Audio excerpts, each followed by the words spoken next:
Good morning, moms. How are you? Happy Wednesday. And I'm coming to you live. If you don't know me, I'm Cheryl Gould. I am the founder of Moms of Tweens and Teens and a parent educator and a relationship coach. And I'm so happy to be with you this morning.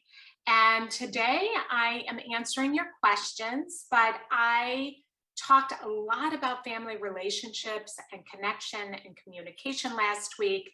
And I had gotten several questions about step families and was never able to get to that. So today I'm going to dedicate most of this Facebook Live to what do you do when you are in a step family. Now, for those of you that are not step parents, I encourage you still to listen because a lot of what I am going to share has to do with parenting anyway, but step families have a unique set of challenges. Now, I want to share my personal story with you. I grew up in a step family, and my dad died when I was 10. I shouldn't say I grew up in a step family because I was only part of a step family for 5.5 years. But it was a very significant time in my life because my mom got remarried after my father passed away. And it was when I was going into sixth grade, going into sixth grade. Yeah, going into sixth grade. Or no, going into 7th grade. I'm trying to think they dated for a certain time. I'm like, when was that? Yeah, so it was going into 7th grade. So a very impressionable age. And then they ended up getting divorced going into my senior year in high school. Now, my stepdad brought into the marriage with my mom, my stepsister, two stepsisters, one that was the same age as me, and an older stepsister. And it was very complicated, to say the least. And back then, most families didn't get counseling. My mom went into it. We can talk about it today. And she went into it very naive on what this was going to look like. And so I am going to speak from some of the unique challenges and breakdowns that I saw growing up in a family. And then I'm also going to share what you don't want to do, some of those patterns that we can get into that are not helpful, they're not effective. What's going on, I'm going to talk about what's going on underneath the surface and in step families that often doesn't get talked about, or maybe we don't even realize what's really going on, or maybe we do, but we don't know what to do with it. So I'm going to talk about some of the things that are going on in step families, some of the dynamics and the family dynamics, because think about it, everything changes when you are in a step family. Your roles change, the family system changes, who's in charge, who do you listen to, who has the authority, and then throw on top of it if you have a tween or a teen, which most of you that are on this page do. And it's hard anyway. But then you become a step parent, or maybe you're bringing your child into the marriage and your spouse is having to parent your child. I mean, we say parent, that's going to be one of the mistakes I'm going to talk about. But there's a lot. And another thing that makes step families very unique is the very definition of step family is that there has been a loss. So you're coming in where that marriage, that relationship that you were in before has ended. And your kid, your stepchild, and for lack of like going back, if it's your kid or if it's their kid, I'm going to just say the step kid, okay? They didn't choose the divorce. They didn't choose to fall in love with your spouse. So they are going along for the ride, and there's been loss there. And it's always a challenge when it comes to expressing our sadness, our anger, our loss, our grief. And so your kids are experiencing all of those feelings underneath the surface. And it's creating a safe place where they can talk about what's really going on with them. Because whenever, and and this is an area that we all have to continually grow in, right? On how to help our kids, how to help our kids, how to help our stepkids in our own life. How do we express our feelings responsibly so that they don't leak out and they don't come out sideways? That is a lot. So, step families, you're dealing with a whole multiple layers of what is going on. And then today, we're not even really going to talk too much about when you're dealing with the ex, because that can be so just so complicated and complex and tumultuous. And that comes with a whole nother dynamic when you're dealing with that. I will touch a little bit on that, but that gets into a whole nother realm. However, it's very easy to focus, that said, very easy to focus on the ex and put so much attention into how frustrating they are, how difficult they are, how they don't have any rules in their home, how, just it can be a laundry list, versus bringing it back and saying, what do I want to create in my family? Who do I want to be? It always gets back to that. Who do I want to be? Cheryl, I'll speak to myself. Who do I want to be? How do I want to show up in whatever it is that's going on in my life, and whatever that looks like? And so that is a very empowering question.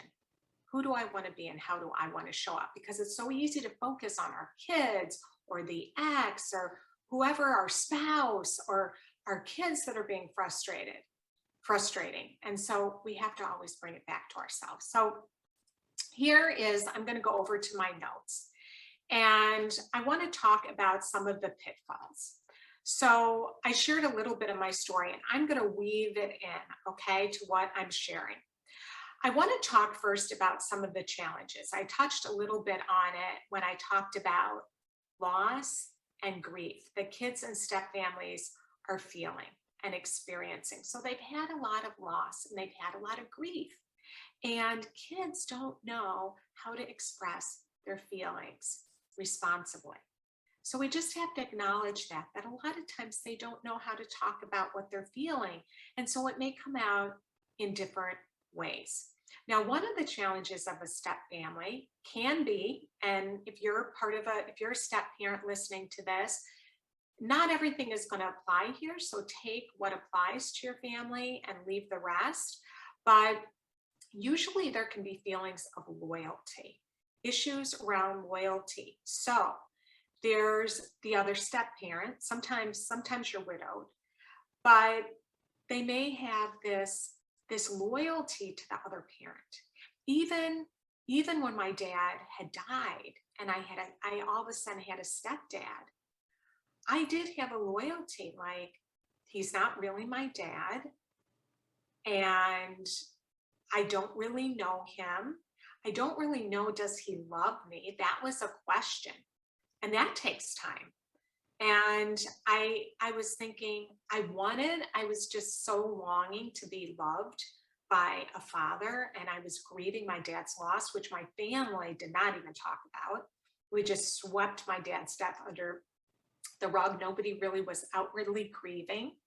And so enter stage right, my stepdad, and I'm like, okay, I love my dad. He's not really my dad, but I had this sense of loyalty, like, can I really love him? Because then would that mean that I'm loving my dad who died less? Or, is he even gonna love and accept me? And so I had that, and I had that real, what I call like a dad hunger inside, where I really did wanna feel loved by a father. So that added a whole nother dynamic. Then you think, well, if the parent's still alive, then how is this going to look, right? How's it going to look if I feel protective towards my mom and my dad is remarrying.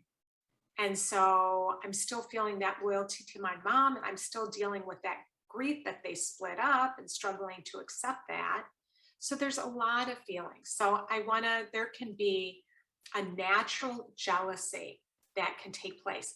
And, and for those of you that are in step families, please comment below what you're relating to or what your unique dynamic is. And I will get to that in the middle of the talk and also towards the end. But there is also that loyalty where you feel a sense of jealousy. So that can be another one. Jealousy and loyalty that this new parent is moving in, right? They're moving into my space, to my home. There's a lot of uncertainty and unknowns. And maybe you've had a really special bond with your parent since they got divorced. And then all of a sudden they fall in love with somebody and they move into your house, they move into your territory. And I certainly know that my mom had that dynamic with my older stepsister, who I dearly love, but she was going into her freshman year in college and she was used to being in the role of mom. And so all of a sudden this other mom moves in and becomes the authority and the boss in the house. That's hard and kind of takes over your dad. There can be jealousy there. There can be power struggles there. There can be authority issues there. So all of these things can be going on. Also, trust. I'm going to talk a lot about trust, and that can be another big struggle and challenge. Bonding and trust. So if one of you had commented in the comments that you have been a step parent since the kids were little. Now, in those situations, it can be easier to bond when they're little. When you have a tween or a teen that is a step kid, it's much more difficult to have that bond. And you have to be very intentional in order to form that bond. So here are, and like I said, authority can be a real issue. Like, you're not my mom, you're not my dad, you're not my parent, you can't tell me what to do, which can be really, really tough to be on the receiving end of that, because you're trying so hard to make this family work.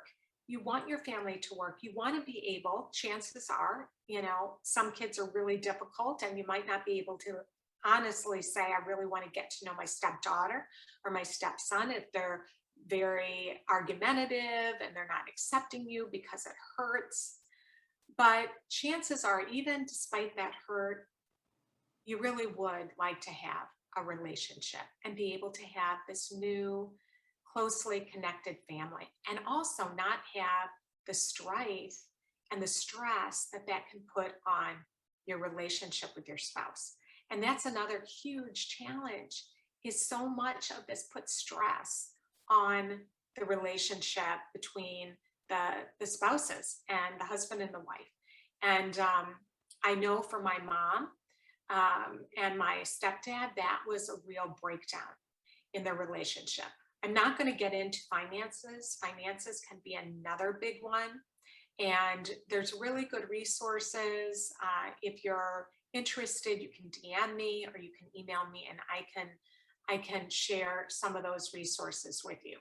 I will say I'm a big believer that, especially, I just think across the board, if you can get counseling or coaching when you have a step family, even with you, the most important relationship is your spouse. And to be on the same page needs to be a goal. And that is really tough as well, because you're bringing your own rules, your own expectations. Maybe you feel guilt. I certainly know my mom felt guilty because my dad had died and my brother was 5. And so here he comes in, she didn't have a lot of rules for him. And then you have my stepdad comes in and he wants to, discipline him, and he sees he doesn't have enough rules and he's frustrated, but my mom feels guilty. And so she's not having those rules that she needs to have. And so what do you have? You have a disconnect. And then you end up arguing about your rules and your boundaries. And it takes work. I mean, this can be something that my husband and I, we're not a step family, struggled with as with our birth kids. And we can be, not united in things. And now we know how to do that. And so we talk it through, but that can be just a whole nother layer because there's so many feelings and emotions going on there. So that can be an area you can get stuck to. So let me just speak to trust, okay? So trust. What do I mean when you talk about trust? What actually builds trust? And maybe some of you have some thoughts on that. What builds trust is, first of all, trust takes a long time to build when you're in a step family with step kids. So you have to have realistic expectations and know that this is going to be a process. And so trust, when I refer to trust, I mean being a safe place for your kids and for your step kids, or for, if you're not in a step family, for your kids. That's what we all want to seek to be, is safe. And when I use the word safe, it means that you seek to understand where your kids are coming from, that you want to hear what they have to say, and that you can validate. So you want to be able to really see, we have to see somebody. That's how we feel safe. I want you to think about who in your life do you feel really safe with? Like you can just be yourself, warts and all. Do you have somebody? And when you think about what makes that person different from other people, well, that's usually because you feel like they don't judge you. And they seek to really understand where you're coming from. And they validate where you're coming from, and you can share your feelings, even your ugly feelings, without fear of being judged. You can be who you really are. And I am in a leadership group, and I went in there yesterday and I worked on some things. And I said, this is how I'm feeling about this particular issue. I don't want to tell anybody, but I know I have to expose it to the light. And everybody was like, that's my group was like, I'm so glad that you're sharing that, Cheryl. It wasn't how I wanted to feel. It wasn't how I wanted, but I was able to tell the truth without being judged. And so refreshing when somebody can just speak the truth and say what's true. And that is the beginning of changing, actually, and growth and shifting how we see things, is when we can express it rather than keep it hidden and have shame around whatever that is. So I want to challenge you with all of your kids, or if you have a step kid, to seek to think about, what might this kid need? What might they be expressing? Where might they be struggling, that I can seek to understand what's going on with them? So that is the beginning to building trust, is to be a safe place. So here's what you don't want to do, okay? One of the mistakes that can often happen in step families is to rush in. And, and we mean well, right? I know my mom meant well, she rushed in, and you think you're going to build this relationship and trust. And I know to varying degrees, those of you that are listening, it looks different for each one of you and your relationships, but we might want to force it. And whether that's laying down the law, right? The rules in the house, like, man, these kids are running like wild Indians, and I am just gonna lay down the rules, right? No, that doesn't work very well. Why? Because you haven't established that trust. You haven't won over that authority. it's like you're trying to have that authority without the relationship. You're trying to get that respect without having earned respect, without having earned trust. And I can see when I look back, that was a big mistake that my mom made. And she's given me permission to share this, but, and she admits she didn't realize it at the time. But my older stepsister, she had been, remember, she had been the mom in the house. And then all of a sudden my mom moves in or they moved into our house. My mom's laying down the law with her. She's like, hey, I've been doing it this way for, 10 years, lady. You're not going to tell me how to do it. And my mom, not knowing, she didn't have that, she hadn't established that relationship with my stepsister.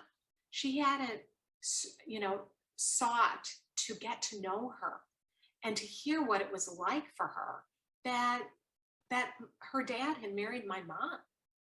And I believe that if she had have said, let's go out and have coffee, let's get to know each other here. I want to know you.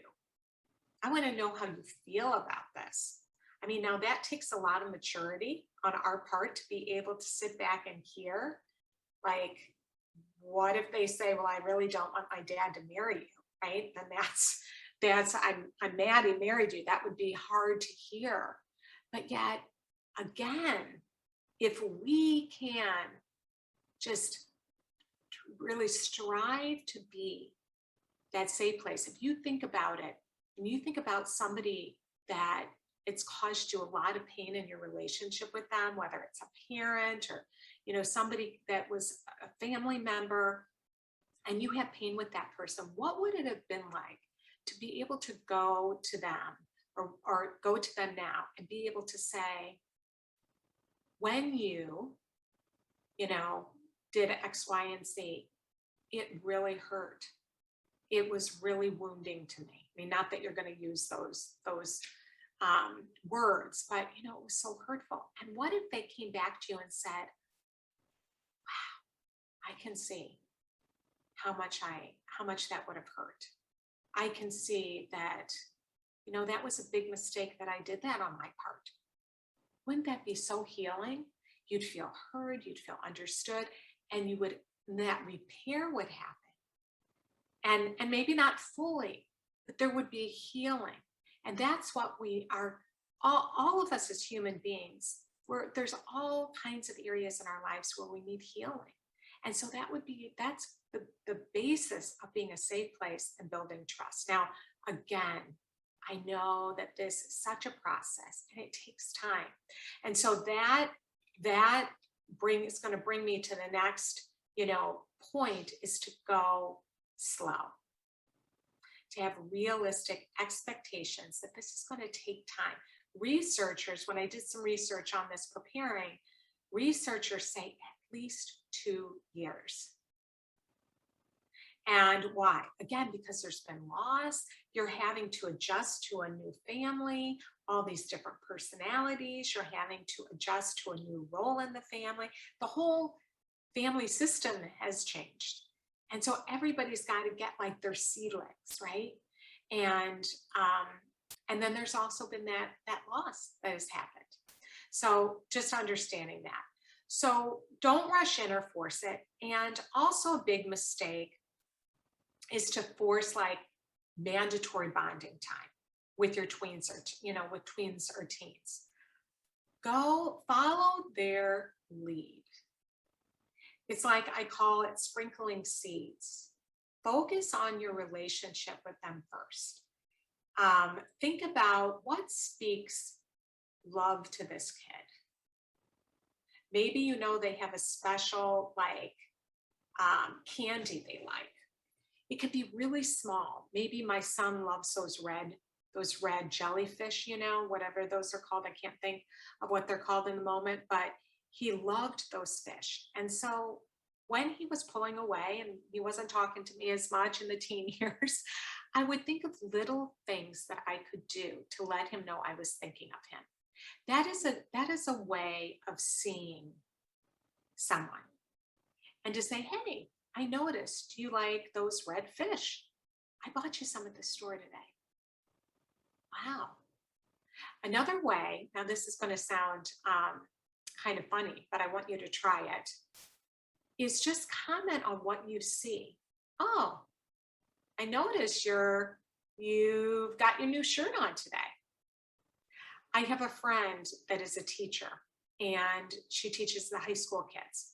She said that if she comments 3 times to a kid, just saying, oh, got a new haircut, or, oh, I noticed you're carrying, a bunch of books today to class, something so generic. She said after you do it 2 or 3 times, she said the student trusts you.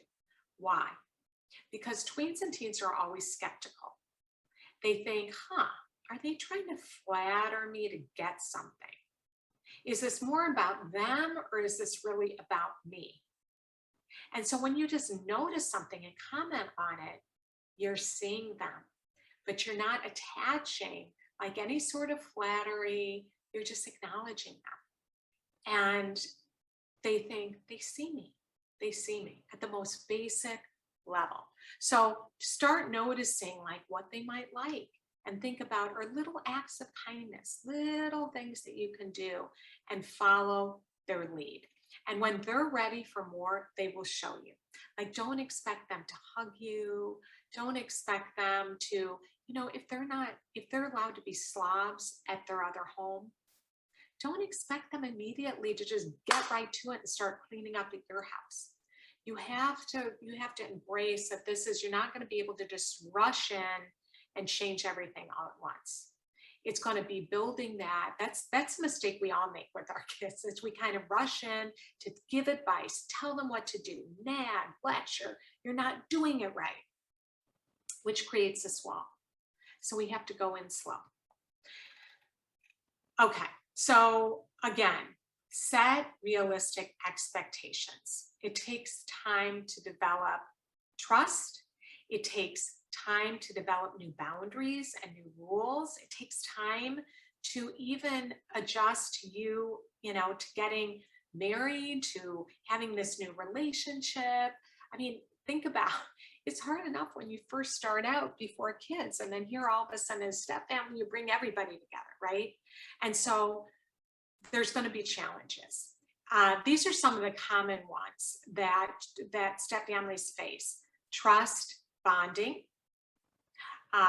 Where do I fit in? How do I belong in this family? What does this look like? And then the rules and the boundaries is also difficult. And I also want to say, I didn't comment on your partner. It's challenging. That's one of the biggest, and maybe I can do my live next week on this, is how do you come together with your spouse and agree on your rules when one person tends to be more passive, the other person tends to be more strict. And when the other parent gets more passive and more lenient, what happens? There's an imbalance and the other person starts to get more strict. And then this person, the more passive person, tries to compensate and become more lenient. And so just know that, like, it's, you tend to lean to the opposite extreme. And so what you need to do is start kind of bringing it in and saying, okay, this is an area that we don't agree. Also, something that's very helpful is to understand what's really going on underneath the surface. And if you can begin to do that, like, I notice you want to let them go. Explain that to me. You want to let them go to this party where there's drinking. Like, explain that, why that's, why you feel okay about that, because I am so against that. Let's talk about that. And a lot of times it has to do with our childhoods. It really does. It's impacted by, maybe one of you had a really strict parent and you ended up sneaking and lying and doing all these things because your parent was so strict. So you tend to be more permissive. And so understanding the perspective of your partner really can be helpful to understanding why they do what they do and why they think the way that they think. And then you can say, well, This is my perspective on it. And this is how I'm feeling bad. I'm scared around safety. And, talking about how you're both feeling. Now, again, this takes time in your relationship, but there's little baby steps you can take to say, hey, I notice we really disagree on this area. Can we sit down and talk about it? And I want to hear from you, your perspective, and I want to be able to share my perspective. See, again, that's listening. That's trying to seeking to understand rather than making these assumptions that we tend to make. Another point. So I move on. Don't try to be your stepchild's parent. This is another mistake that we make. And again, I mentioned this when trying to lay down the law or the rules too quickly. But instead, you have to earn their trust. And it might not apply. We don't like to say be your kid's friend. But when you have a step kid, how can you come along and be more of their friend? Be more of a trusted, I don't want to say confidant, because again, it takes time to even earn that. And you know what? It may never happen. That's the truth. You may never have that relationship you want. So when, thinking about that, it's less about trying to get something, and it's more about how am I going to show up in this relationship? And sometimes we can have a lot of resentment as a step parent. I know my mom felt a lot of resentment, and that leaked out all over the place. And why? Because she really wasn't willing at that time to look at herself and to really get curious about why were these things bugging her. And that's where the work starts. It's not so much about your step kid. I know, are your kid, and we want to go, but you don't know how difficult they are. Believe me, I've had difficult kids. I know that it can be challenging. And I shouldn't say I've had difficult kids, but I've gone through, one of mine was much more challenging than the others, but I know how frustrating it can be. But really only things started to turn around when I was willing to look at myself and to say, what am I doing here that's ineffective? What am I doing that might be fueling whatever is going on here? And so we have to ask ourselves the question, what can I change? Because we cannot change anybody else. And there's a couple of books that are just popping into my mind, so I'm just going to share them. Codependent No More. Who has read Melanie Beattie's book, Codependent No More? Fantastic book. Because for those of you that are here that are like me, I'm a recovering control freak. And so that book was so good for me because it made sense of how I grew up and why I was trying to control things. And what was going on with me was I was avoiding my feelings by trying to control other people. And that never works. We can't control anybody else. We can only control ourselves. And then she has this wonderful book called Letting Go. And it's like a daily meditation that's really good. And I highly recommend both of those books if you are dealing with surrendering control, with accepting what is, with a lot of anxiety of just focusing on other people and not really knowing how you're feeling or what you want or what you think, but it's more about everybody out here. If everybody else would just do what they needed to be doing, I would be okay. And no, unfortunately, that doesn't work. I tend to believe that, right? Then I would be happy, but we can't control other people. And so if our happiness is dependent upon what's going on out here, we're just always going to be looking to make other people bad, looking at those problems. But where our power comes from, which I believe personally, it's from God, for me, it's surrendering people to God, and also saying, okay, who am I going to be and how am I going to show up? Okay. So being their friend. Another thing that we need to develop is especially when you're in a step family, is having empathy. And a lot of these I'm kind of weaving into different, I've mentioned it before, but another point is having empathy. And how do we have empathy? Well, empathy is any time that we can perspective take, that we can we can put ourselves in somebody else's shoes. It's very hard to have empathy if you have not had the experience. And I just have to say that because I think of myself as having a lot of empathy, but I will tell you honestly that I will hear a friend that will complain about something, and I will sometimes think to myself, what's the big deal? You know, like seriously, that seems, I will think this, and then I'll have my empathy, right? Put on my empathetic face, but then I go through it. Then whatever happened to them, it happens to me.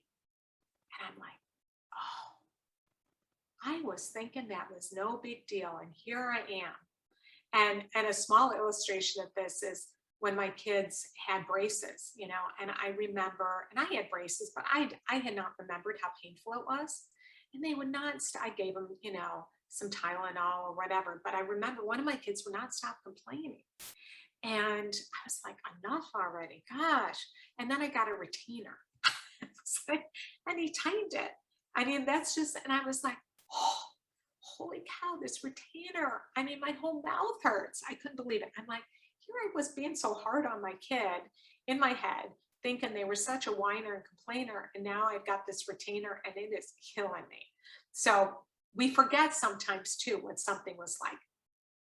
So we have to have empathy for where somebody is coming from. Now, point number, I think this is like number 4, nurture the relationship. So like I said before, start tuning in to what your step kid or one of your kids, maybe you got married and you're part of a step family and you don't have any kids, but it's your kid that's dealing with a step parent, you know, just looking for ways that you can encourage connection or that you can connect with the kid. And again, it takes time. It's very hard being a part of a step family when tweens or teens are fighting for independence. They argue because remember what I say, they're developing their own sense of self. So that is going to impact, they're going to be more moody, more grumpy. And then all of a sudden you become a step parent to them and you're like, seriously, and you forget what you're like when you're a tween or a teen. And so all of a sudden, maybe you've never had a kid that's a tween or a teen and you're with this kid and it's like, this isn't going to happen in my home. And that's why it's so important that you're here so you can understand what's really going on in your tween or teen and know that, yes, they're moodier. Yes, they're going through so many changes in their brain. Yes, their prefrontal cortex is not fully developed.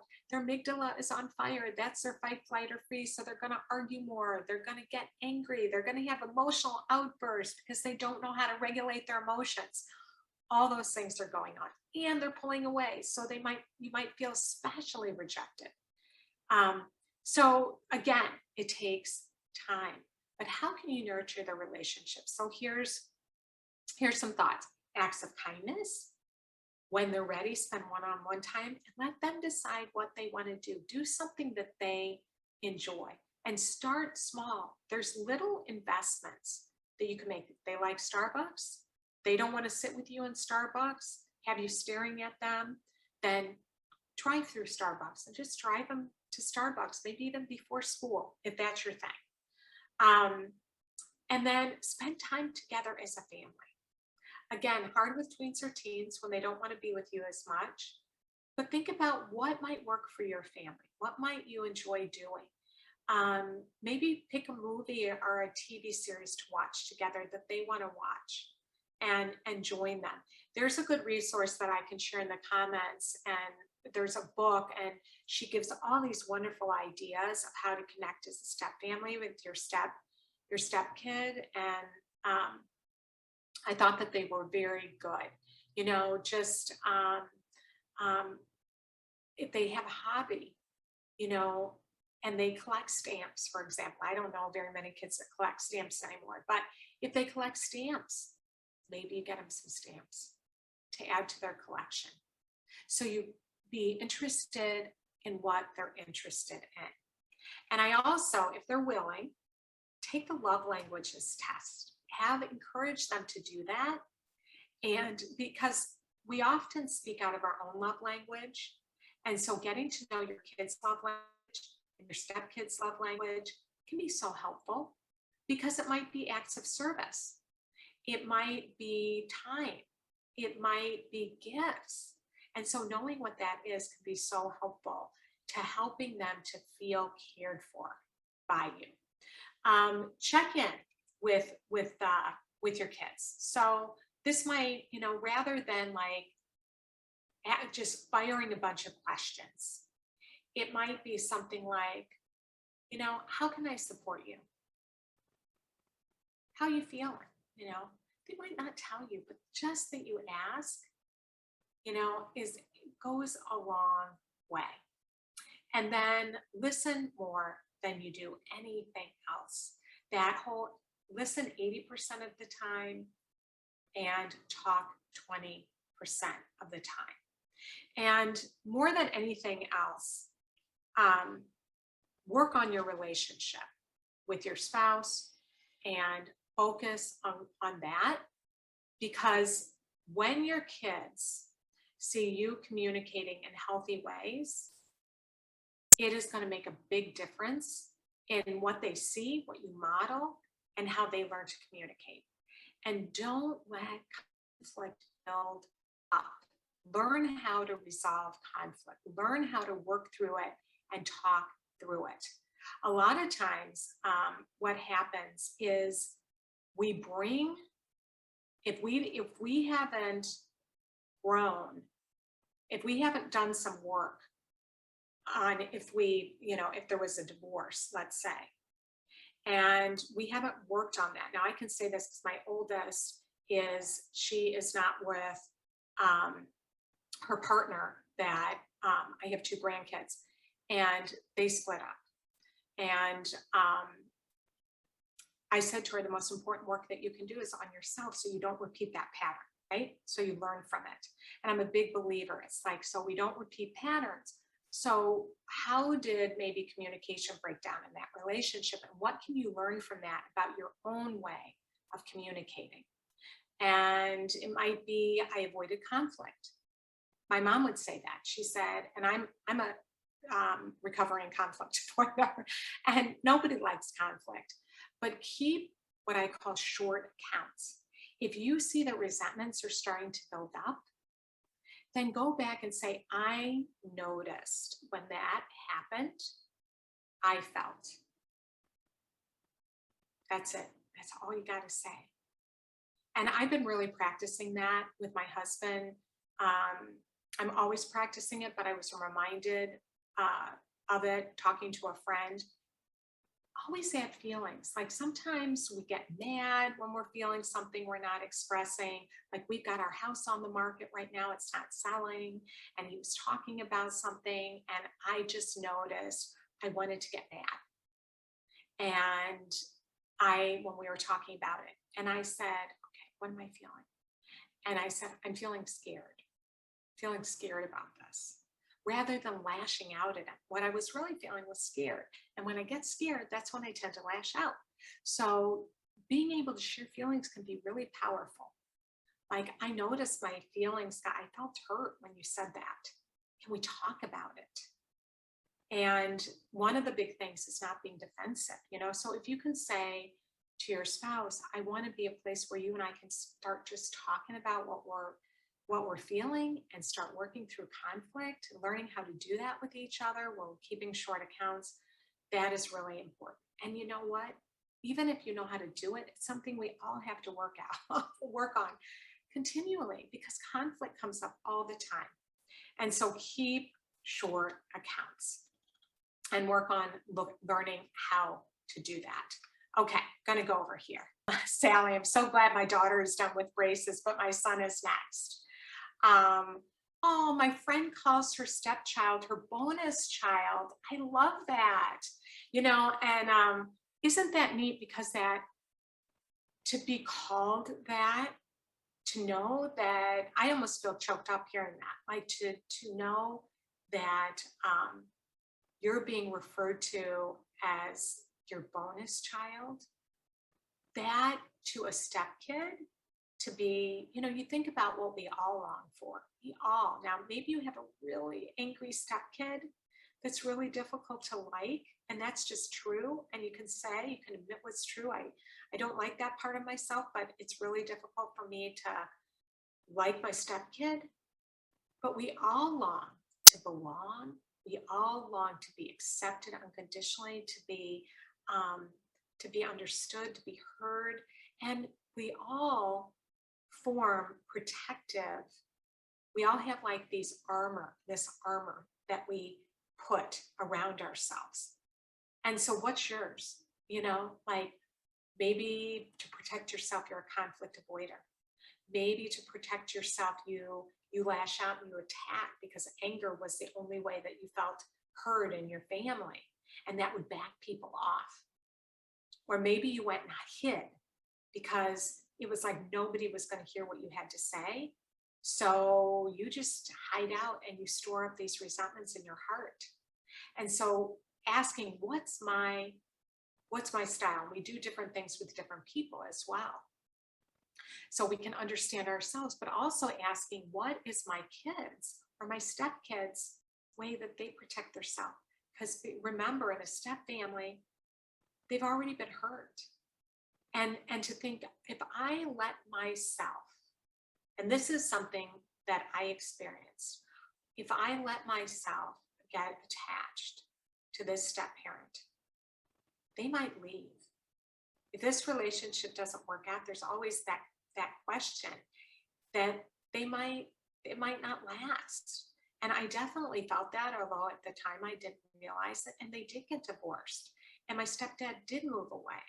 And there's a hurt and a pain and a rejection, right? And so then as an adult, what do? I better not get too attached. I better self-protect here, not really give myself 100% to this relationship, because you might have the power to hurt me. So I'm always going to hold back a little bit. And so just recognizing that your partner might feel this way. This goes for really all of us, but especially in step families. They might be protecting themselves from being judged, rejected, hurt again, loss, and they might have an armor up. If you know that your stepkid has a self-protective armor, you're going to have greater empathy.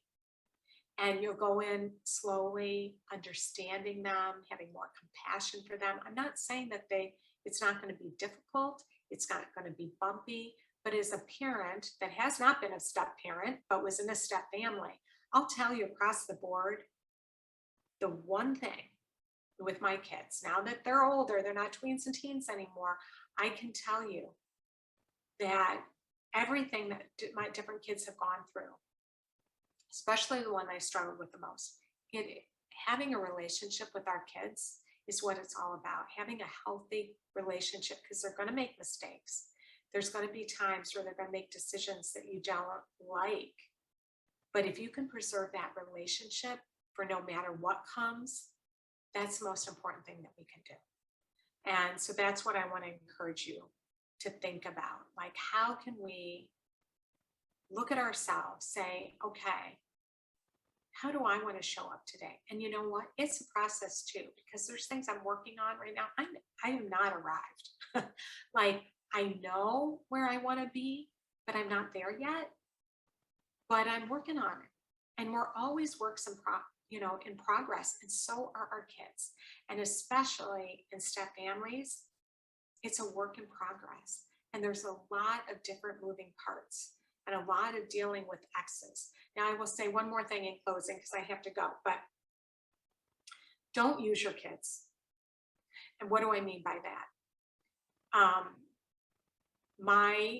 In my family, there was a lot that was being talked about, not directly to the people in the family.